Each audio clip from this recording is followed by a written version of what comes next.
I have a really interesting story that hits close to home. Oh, boy. Am I the asshole for telling my girlfriend we're not getting a Borzoi dog? A Borzoi? I, male 34, have been with my girlfriend, female 46, for 7 years. She has been asking for a Borzoi breed dog since the start of our relationship. Initially, I thought it would be a short-lived obsession, so I jokingly would say yes, we can get one, but only when we move in. She seemed very happy with this. Fast forward 2 years, and we finally moved in together. Once again, the conversation of buying a Borzoi dog came up. I kept deferring it, making up excuses such as the flat is too small, we're too busy, and so on. She was mad, but she understood, so we moved on with our happy lives, Borzoi dog free. Once again, fast forward another 2 years, and we moved into a house, our beautiful dream house, a garden, our beautiful Barbie dream house, a garden, 2 floors, and plenty of space, or as my girlfriend describes it, big enough for a Borzoi dog. We also found new jobs where we can work from home so we would have enough time to look after this hypothetical Borzoi. This is where things went downhill in our relationship. She once again brought up buying a Borzoi dog. I was cornered. My excuses no longer applied. I tried prolonging it by saying not yet and blessed my girlfriend for her patience. She kept sighing and leaving the discussion. Then COVID came, and one of the very few perks of COVID were that dogs became extremely expensive, and that became, so he's using this. So his positive was that she could no longer, or she still couldn't get the dog. She can't afford the boy's Borzoi. Right. And that became my new reason not to buy the Borzoi dog. I milked the excuse during COVID, but now COVID isn't affecting dog prices, so her obsession with the Borzoi dog has returned. I'm sorry, I keep slurring my words when I say the Borzoi dog because I've said it so many times. I should now explain why I don't want a Borzoi dog. Get ready to get mad. Simply, they're the most hideously creepy dogs I've ever seen. Its face makes me incredibly uncomfortable, and I cannot... God damn! And I cannot imagine having one in the house and running around. It reminds me... Oh, no. It reminds me of the Slender Man. But as a dog, as ridiculous as it may seem, I fear it. My girlfriend thinks the complete opposite. It has now become so much of an obsession. She has started buying Borzoi cuddly toys, framed pictures, electronic cases, kitchenware, decorations, all Borzoi themed. The Borzoi dog has taken over my house and my girlfriend. We haven't argued over it yet, but my girlfriend genuinely is heartbroken that I won't get her one. She'd cry, then binge watch videos of them, and it would break my heart. So a couple of months ago, I finally explained my utter disgust of Borzoi dogs. I explained how the Borzoi dog genuinely disturbs me. She said that I lied to her all these years, promising her the dog. I led her on, and that if she didn't get the dog, then she'd consider leaving me. I don't want to lose her, but I cannot bring myself to live with a Borzoi dog. Am I the asshole for telling her that we're not getting a Borzoi dog? Yes, you are the asshole. No, you're the asshole for telling her you would get her a Borzoi dog. Yeah. In the beginning. You need to go to therapy, talk out your Borzoi dog problems, do some Borzoi dog exposure therapy, and get her the damn dog. His edit was, I love dogs in general, but the Borzoi... Why is it so hard to say? The Borzoi dogs specifically freak me out. I wouldn't mind getting a different dog, but she doesn't want any other. That's so dramatic. That's so fair, though, for her and dramatic for him. There are so many other wonky-looking dogs out there. Yeah. Just because the Borzoi has a long snout, get over it. Like, the rest of the dog looks normal, and there are so many wonky-looking dogs. It doesn't make them less lovable. Okay, that's what they say about me and Kelly sometimes. I think that the guy is crazy. Yeah. And this is all his fault, and he's been digging his own grave for the past 7 years, and as Barbie would say, he gets what he deserves. Is that what Barbie says? I don't know. This is a lesson for all of us, I think. When we are forming new relationships and things come up, goals come up, wants and needs of one of the partners comes up, we should be honest in reciprocating those feelings. So why are you lying to your girlfriend of 7 years? I feel like this could have been solved at year 2, at year 4. This could have been solved before year 1. Yeah, but when they're moving into all these houses and he's like, oh, the next place. And in his mind, he's like, I thought it was a phase. Did you think it was a phase? Yeah. A 7-year phase? Also, you could have just asked her. You could have been like, babe, do you think this Borzoi dog thing is going to be a phase? Because I'm starting to not like Borzoi dogs, and I just want to establish this now. Or yeah, just like tell her at the beginning, like, that's not my favorite kind of dog. Like, how do you feel about this other dog? Yeah. Like, anyone who knows me knows that I'm obsessed with like labs and golden retrievers, and that's all I want in life. So if someone strings me along for 7 years and then is suddenly like, the only kind of dog I would ever get is like a miniature Yorkie, like the polar opposite, like, and I have to be like, okay, you literally just told me for 7 years you're gonna get me my dream dog, and now you're just like, no, you are a liar. Yes. You need to be honest from step one. Like, you need to be out the gate. Like, if you meet me on date one and you're like, I hate golden retrievers, I need to know that, because that's a red flag. I agree. And I feel like this is, I don't know, I feel like we've read so many stories about people that are like, oh,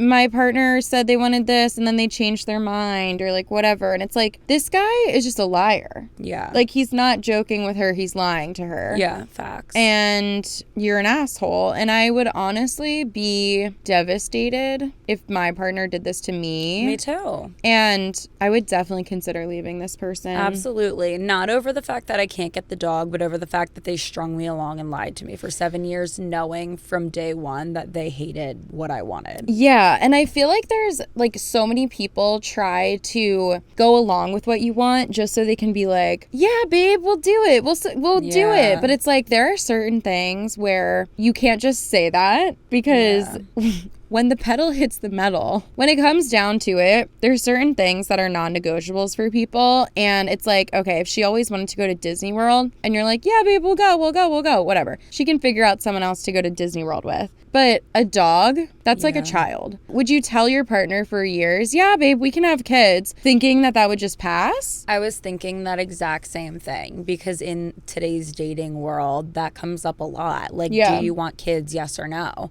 And like, if you say, yes, absolutely, I want kids, to someone who absolutely die hard is like all they want is to be a father, and you like really don't want kids, like, you cannot lead that man on. Yeah. And if you're middle of the road, you have to be honest about that too. Yeah. Because it's like, if they absolutely positively don't want kids and you're middle of the road and you end up deciding, oh, I kind of do want a kid, you need to be honest with them. Yeah. Open and honest communication. Yeah, the whole dating thing annoys me so much that people just like aren't upfront from the beginning. This just reminds me of this dating service that I somehow found my way into. They're like dating pools. They're one of their matchmakers contacted me and was like, oh, one of my clients, I think you'd be perfect for him. I did a call with her, the matchmaker, and she's like, yeah, my client is looking for X, Y, and Z. I need you to be able to describe your body to me. I need to know what your workout, your routine, and your diet is like, what your partying life is like, how much alcohol you drink, if you're willing to move to Florida, how soon you're willing to move to Florida, X, Y, and Z. And I'm like, this is shocking to me, because I've actually gone on a date with this dating service before and they didn't ask me any of these questions in the screening. So I told her, I'm like, this is shocking. Like, I was not expecting to be asked these questions. And she's like, well, I only ask because my client really cares about these things. And I'm like, okay, I don't know. I guess I'm like, she asked me how I would describe my body type. I said, I don't know, average. And she immediately shot me down and was like, the average American woman is this tall, this size clothing, so I'm gonna let you try again. I don't think that you're average. And I was like, what? That's so weird. And then she's like, would you consider moving to Florida? And I'm like, I would, but right now I'm in grad school and I have a job that's connected to my grad school, and I have a license to practice in the state where I'm in grad school doing my clinicals, so I have to stay here at least until I'm done school. And she immediately is like, no, you would transfer. And I was like, no, I wouldn't. I would finish school and then I would leave. And she's like, well, no, you could just get a job in Florida and transfer schools and finish there. And I was so flabbergasted. I think I just like blankly stared at her for a minute before I was like, no, I don't think I would do that. And she was like, but would you do it for the right person? And I was like, the right person wouldn't ask me to throw a wrench in my career plan and figure out a new program. And it just doesn't work like that in grad school. And she's like, oh, anyway, next question. What's your workout routine? And like goes, and I'm like, so just like, you just like brushed it baffled. off. Yeah. Like, what do you mean? That's like the number one compatibility thing is, are you going to live in the same place? Yeah. Like, why would you just brush by baffled. that? And she asked me a number of different things where she just like shot me down so fast, like the body thing, the workout thing, the moving thing. And I was just like disgustingly caught off guard because like I get that these are important things to some people, but like you don't sign up for a blind matchmaking service if you're worried about their body. Yeah. I don't know. It's just... Yeah. But anyway, so I messaged the matchmaker afterwards and I was like, hey, I just don't think I'm the right fit for your client. He was like out of my age range to begin with, which like I set my own standards. And she was like, I'm going to ask you to bend your standards a little bit for my client. Why are you contacting me? And then like just shut down everything I said. And I called her out in my message. I was like, when I said this, you said that. When I said this, you said that. X, Y, and Z. You said A, B, and C. And she immediately was like, oh no, I didn't mean that. My client says he'd be more than happy to wait to move until you are finished school. And I'm like, no, like we're not going to try to backtrack. You were so aggressive in our meeting. My client said he loves Borzoi dogs. Right. If your client loves Borzoi dogs and tells me in 7 years that I can't get a Borzoi dog, I'm coming for you. I mean, I guess like I don't think it's bad to want someone with certain aspects, I guess. I don't think that's bad at all, but like the matchmaker was so pushy. And when I said, I'm sorry, I don't think that I meet your criteria, for her to try to then like twist and bend and like, I don't know. This was a good part of it too. I had a bruise on my chin from getting filler done. And she was like, how much would you say you give into your appearance? And I'm like, I don't know, like the average amount. She's like, yeah, so I'm looking at your pictures on your profile. How old are they? I'm like, I don't know, within the last year. She's like, oh, okay, because I'm looking at you now. Do you have a birthmark on your chin? And I was like, no, why? And I wasn't looking at myself. And I was like, oh my God, I have a bruise on my chin from getting filler done. And she's like, oh, okay. And I'm like, plastic surgery. Oh, okay. You perfectly fit my client's desires. Yeah. And I was just like, what? Like, I totally get if you need a physical attraction to someone, but like, I just feel bad if the client was like, yeah, these things are important to me, but like, don't scare a woman away over them, because the matchmaker was so pushy to be like, well, would you move to Florida? My answer was yes, but not tomorrow. Yeah. And like now you missed out on a perfect one because you pushed me. No, it's so true about the like, well, would you do this for your person? And it's something that always made me mad about the Bachelor show. And I remember the one, I haven't watched too many, but this was on Ben's season, or was it Pilot Pete? I don't know. Victoria F, whatever. She was a vegetarian, and whoever the Bachelor was, they went on some date to like a meat festival or like a county fair, and they're like, oh, will you eat meat for Ben or Pete? I forget which one it was. I think it was Pete. And she was like, yeah, I would eat meat for Pete or whatever, Pilot Pete. I was like, Pete's meat. This is so stupid though. Like, it always made me so mad, because it's like, would you eat meat for him? What does that mean? Would I go against my morals and my ethics and my standards for the way that I live? For what? Like, would I eat meat for him to live? Like, is he gonna live or die if I eat meat? Because yes, of course I would eat meat. Right. But is he gonna not like me if I don't eat meat? Because in that case, no. I don't like him because he does eat meat in that case. Yeah, like why do we have to like, oh, well, would you do this for your person? And it's like, if it's my soulmate, I would do anything for them, but I'm gonna marry someone that I don't have to do those things. Yeah. You know? Unless like moving's a different story, but like I guess like the working out or like the getting fillers or whatever. And it's like would you do this for your partner is so dumb when it comes to like morals or something. Right. Because your person wouldn't ask you to change yourself for them. And like the way that you live life, like if you're vegan, if you're religious, it's like, would you stop going to church for your partner? And it's like, yeah, if they were going to die, sure, I would skip a week. There is also such a double standard with certain things, because it's like a lot of, I'm not speaking about me and Kelly. Well, I can only speak for myself, but a lot of vegetarians will be like, would you go vegetarian for me? And it's like, I don't know, maybe. But would you go back to a meat eater for me? Yeah, and that it's is like, a double no, standard. I wouldn't do that. Would you start going to church for me? Well, would you stop going to church for me? Yeah. And I think a big one is alcohol. It's like, would you stop drinking for for me? Like, no, will you start drinking for me? I feel like this is a double standard, and I don't know how to describe it because it's not like one is better than the other. Right, I agree. But it's like, I'll use the vegetarian vegan thing. It's like a lot of people who are not vegetarian will sometimes eat food that is vegetarian. Like if you have a veggie salad or a veggie sandwich or an Oreo or some chocolate cakes, like you're eating vegan right now. Yeah. Someone who's not that will sometimes, like, I'll say accidentally eat that way. But someone who is that will never accidentally not. You know, like they won't happen to have a sausage, egg, and cheese in the morning because that's just not even an option. Whereas a non-vegetarian might just choose to have an egg and cheese that day and no meat. So anyway, I feel like it's a little bit different because of that. And then also, let me clarify by saying, like, when I say like, oh, will you go to church for me, will you not? Or like, will you stop drinking alcohol for me, or will you drink? I'm not saying like make a sober person relapse to something that they were addicted to. I'm not saying that. I'm saying if someone's just like, oh, I don't really drink alcohol because it's like I don't like going out and partying, but I really like drinking alcohol because I like partying. And if you want someone who doesn't party, like, I think you should start partying for me. That's like the extent I'm talking about. I'm not saying like you should, you know, literally like hurt somebody. I'm just using it as an example of like the going to church thing.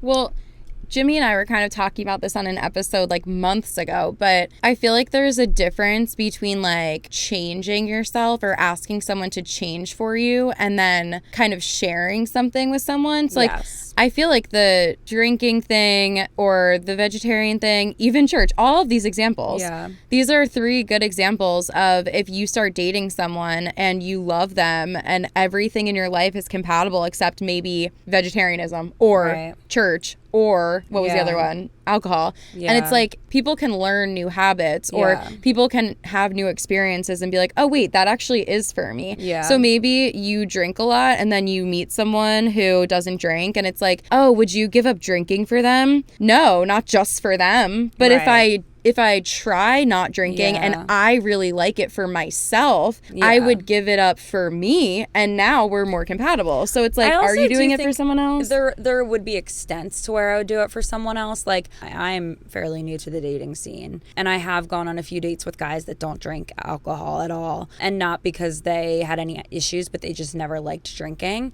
And I really liked them, and I literally didn't think twice about that, and they never once were like, oh, can we not drink? Like, they would literally be like, what do you want to do tonight? And I would just choose a place for dinner that wasn't like an alcoholic place, whatever. And I never thought twice about it. And I don't think that any of those men would have ever asked me to not drink for them. But I will say, if I was still in my many-year relationship that I had before this and he had decided to stop drinking, just to stop drinking, I would maybe be like, like, why are we doing this? But if he had a problem and he needed to stop drinking, I would go sober with him. Because that's something that you do to support your partner. I mean, and I'm not saying everyone has to. I'm saying that's something I would do. Because I love my partner and I support my partner and I would do that to support them. So I just want to clarify that I'm not saying that we should be making alcoholics drink alcohol to fit our lifestyle. I'm not saying that. I'm saying if someone has a problem and they're the love of my life, I would probably go sober for them too. So that's a good example of it then. That's like it's not always bad to quote unquote change your habits for someone. But it's just stupid when people bring up these things that are like early on super incompatible and it doesn't make sense. I think the early on thing gets me too, where it's like, had I been on the first date and they were like, do you drink alcohol? I don't drink alcohol. I won't date someone who drinks alcohol. Like, I need you to, that would be like a hard red flag, because it's like, you can't ask me to change. And I think that's what threw me off so much about this matchmaker is like, why are you using a matchmaker and a dating service in the Philadelphia area knowing that you want to move tomorrow to Florida? And that is your number one thing that they are willing to move for you. It's like, am I willing to move to Florida for my soulmate? By all means, I am. I don't even know you. Like, how am I supposed to say, yeah, I'll move to Florida? We date for 6 months. And then I'm like, oh, hell no. It's just, like, that can't be a hard stop on someone that you've never even met.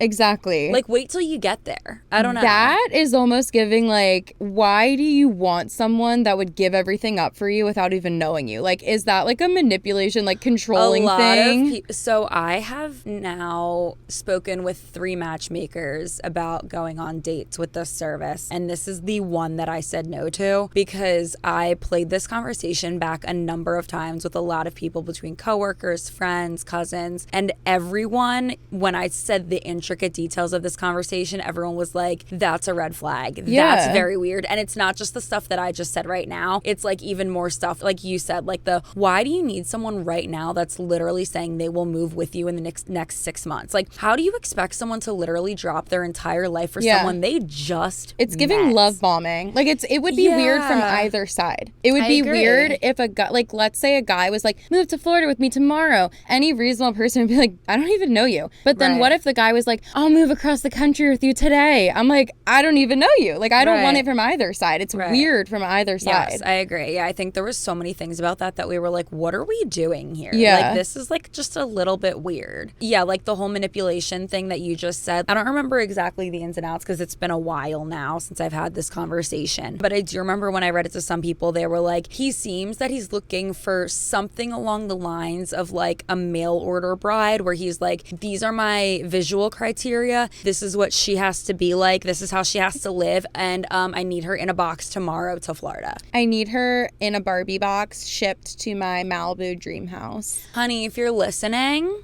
your matchmaker wasn't it. You might be able to ship me to Florida still, but not yet. That's so bizarre. Yeah, that's the thing. I feel like all the examples are like so different and there's so much nuance in each example. Yeah. But it just always pisses me off when people are like, would you do this for your partner? And it's like, just change your whole morals and ethics. It's like, or imagine like some people are vegetarian because the thought of meat disgusts them. Yeah. It makes them feel sick. Would you eat meat for your partner? It's like, would you do something that disgusts you and makes you feel sick to be with our bachelor, Ben? And it's like, no, what's Ben doing for me? Right. Like, I don't... Like, maybe Ben should stop eating innocent animals in front of me. Yeah, like, exactly. What? It just doesn't make sense. And I think vegetarianism is something, too, that's a good example for this because it's like, oh, well, why do you not just eat the meat? It's like, because it's so simple to eat vegetarian. This perfect example, not to circle back to this, but another matchmaker more recently than that one that I spoke with asked if I went on a date with her client, do I have any allergies or dietary restrictions? And I literally said to her, I don't eat meat, but I don't even tell people that I have a dietary restriction because I am so easy. If you take me to a steakhouse, there's a 90% chance that they have a fish option and like I will figure it out. I don't know. And I know that there are people more intense than me that are not pescatarian or they're fully vegan. Obviously, that's a little bit different because you do have more of a requirement, but mine is so trivial. I don't eat meat. That if someone were to be like, would you eat meat for the love of your life? Like, honey, he ain't the love of my life. Yeah, that's the thing. It's like, you shouldn't need to do these trivial things. So it's like, would you stop wearing pink for Ben?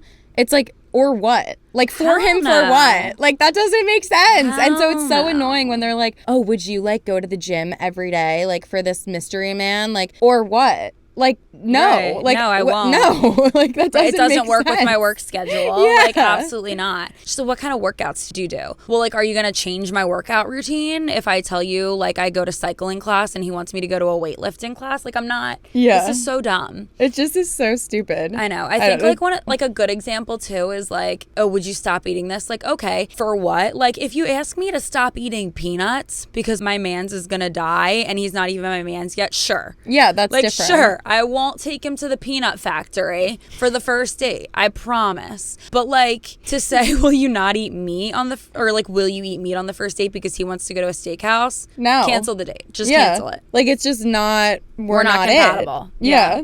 Done. It just is, yeah. So.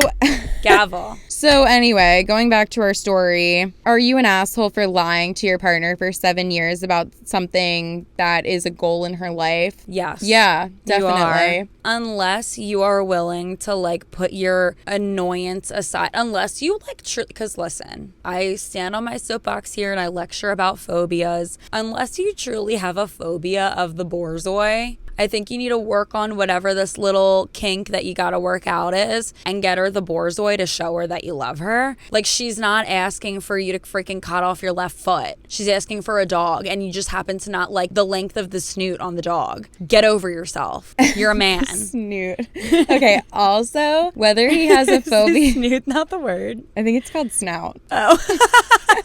A snoot. I think a snoot is when you'd be like, the Doge has a snoot. A dog has a snout. snout. A doge has a snoot. I'm not a veterinarian. Right. What pisses me off about this post, though, is that he says, am I the asshole for telling her we're not getting a Borzoi dog? No. Are you an asshole for having a Borzoi phobia? No, you're an asshole for lying to her for 7 years and telling her you would do this thing that she wants in her life. That's what makes you an asshole. Your fear of the Borzoi, that's irrelevant now. Agreed. All of that is irrelevant because what makes you an asshole is the fact that you're lying to her for 7 years. Bang it. Get the Borzoi. I think she needs to skedaddle out of that relationship and get the Borzoi. She can stay with us. And then she can make the Borzoi. She can make videos where they say, "Oh, let me do it for you." Anyone who has ever watched TikTok or Instagram Reels will understand my reference. Every single video of a Borzoi dog has that song playing over it. Let me do it for you. I've never heard that. You have, because I've sent you videos of Borzois with that. 99% of the time watch any video that's sent to me on silent. Okay, I'm going to play the sound because now I feel insecure. Borzoi sound.